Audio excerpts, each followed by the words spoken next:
Você recicla ou reaproveita o seu aprendizado? Vou falar hoje de um conceito bem simples, mas de coisas que muitas pessoas costumam esquecer quando estão estudando uma matéria da faculdade, da escola ou alguma capacitação profissional.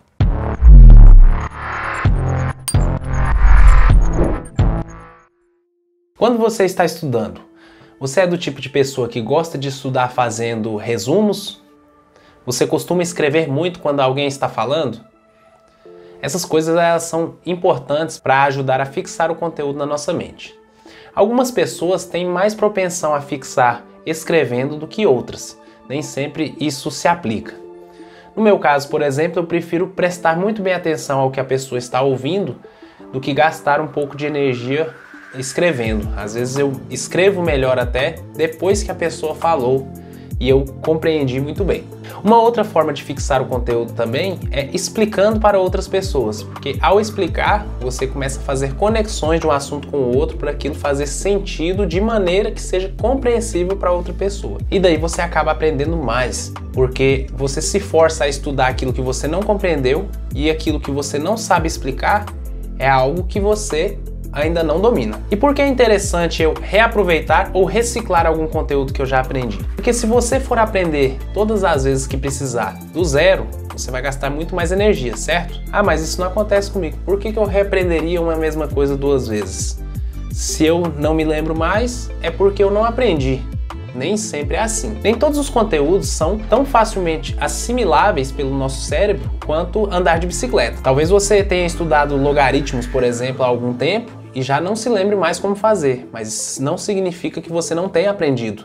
Provavelmente você passou de ano porque aprendeu essa matéria, conseguiu fazer os exercícios e conseguiu chegar aos resultados necessários. Mas se você precisar estudar de novo, talvez você tenha que pegar os livros, se debruçar sobre eles e fazer novos exercícios ali para fixar isso novamente na sua mente. Ah, mas aí não é começar do zero. É e não é, porque você aprendeu uma vez, mas você vai ter que consumir o mesmo conteúdo que utilizou daquela vez. E qual seria a alternativa então? A alternativa é que você fizesse as suas anotações ou as suas ponderações a respeito daquilo de uma maneira que você pudesse recuperá-las depois. Por que as suas anotações são melhores? Porque quando você escreve, você coloca nas suas palavras da maneira que você compreendeu. Ao fazer uma nova leitura daquilo que você escreveu, você costuma disparar certos gatilhos na sua cabeça. Você é levado novamente àquela compreensão que você teve naquela época e compreende de maneira mais fácil. Por quê?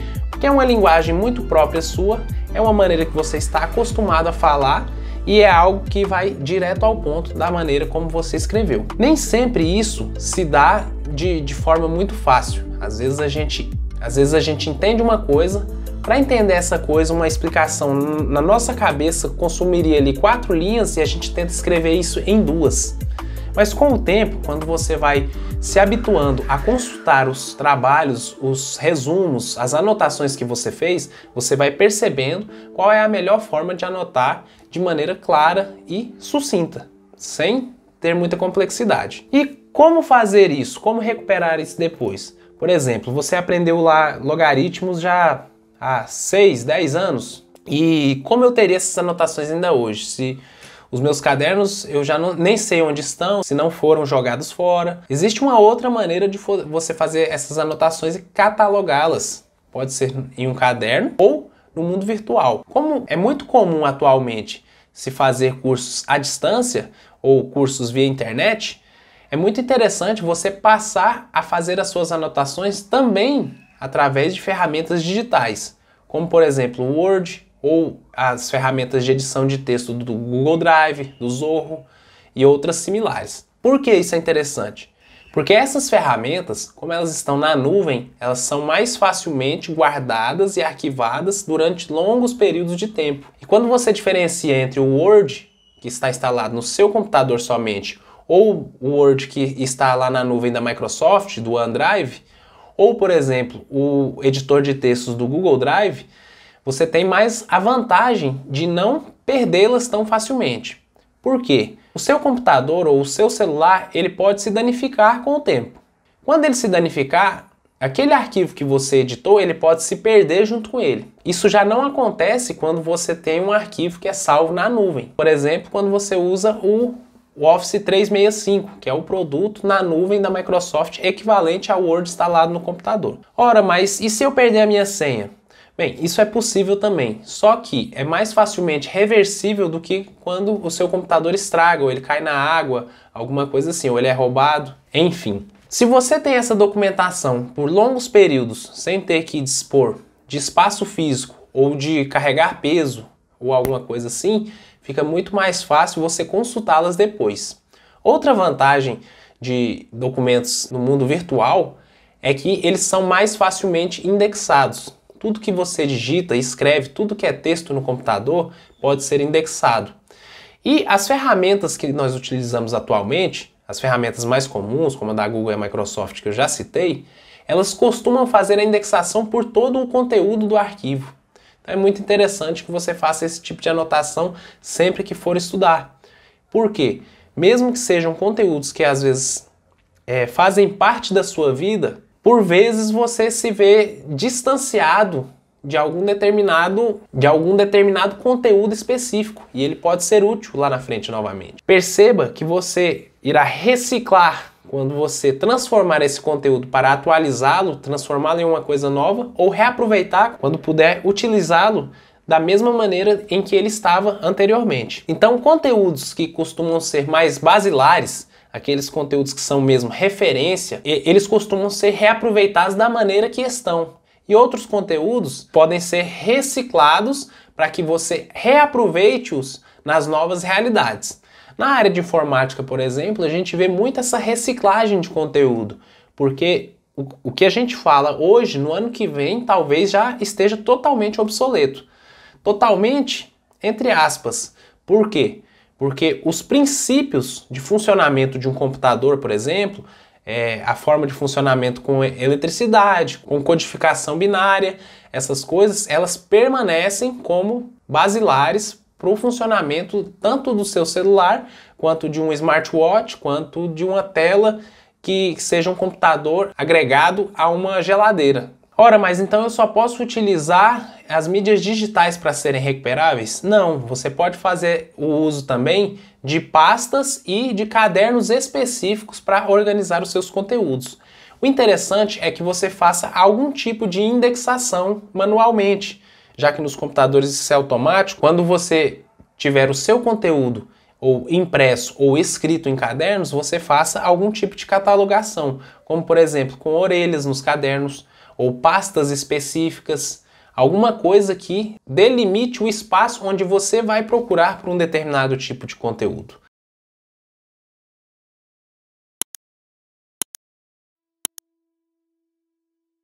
Bibliotecas são compostas por milhões de livros e acervos físicos, sem necessariamente contar com a informatização do índice desses livros. Bibliotecários são capazes de encontrar obras mesmo sem o auxílio do computador, ainda que seja mais demorado. Isso, apesar de não parecer tão usual hoje em dia, ainda é possível.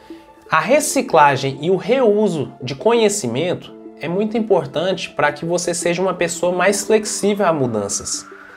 Mas como que uma coisa se conecta à outra?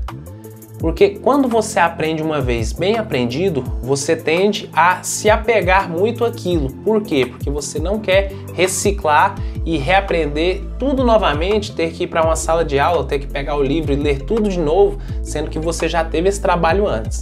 Para evitar de refazer isso, você mantendo o seu conhecimento em mídias auxiliares, e quando eu digo auxiliares no sentido de auxiliar o nosso cérebro, pois ele não é capaz de carregar tudo em primeiro plano o tempo todo, então você é capaz de ressignificar aquilo que você já aprendeu para a nova realidade em que você vive. Quando você armazena aquilo que você aprendeu em uma mídia auxiliar, você não precisa mais ter medo de perder e de se esquecer. Você só precisa saber se organizar para encontrar isso quando precisar. Como que eu posso me organizar então? Em drives virtuais, como por exemplo os já citados, você pode criar pastas específicas, você pode criar uma organização de nomenclatura dos seus arquivos e Dessa maneira, recuperá-lo sempre rapidamente e sempre à mão, porque você já tem esses programas ou esses aplicativos, esses apps, no seu smartphone e ele está sempre perto de você. Essa também é uma outra vantagem das mídias digitais, porque mesmo não carregando peso a mais, você está sempre com as informações na palma da sua mão. Então, que tal estudar um pouco mais sobre base de conhecimento? A base de conhecimento, de maneira bem simples, é o local onde você mantém estruturado o seu conhecimento. Pode ser uma prateleira, um armário ou o Google Drive. Agora me conta aí, você já curtiu esse vídeo? Já se inscreveu?